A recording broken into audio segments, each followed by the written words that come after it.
So ito yun guys, yung problema dito, yung defrost sensor nya, yan, change value 5 ohms na lang, 5 kilo ohms.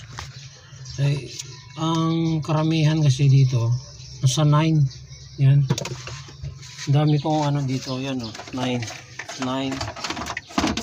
ito, meron akong ano dito, yan o, 9 kilo ohms lahat yan. So dito sana ako mag-tester, hindi ko mahanap yung ano, yan o, hindi ko mahanap yung wire ng defrost sensor.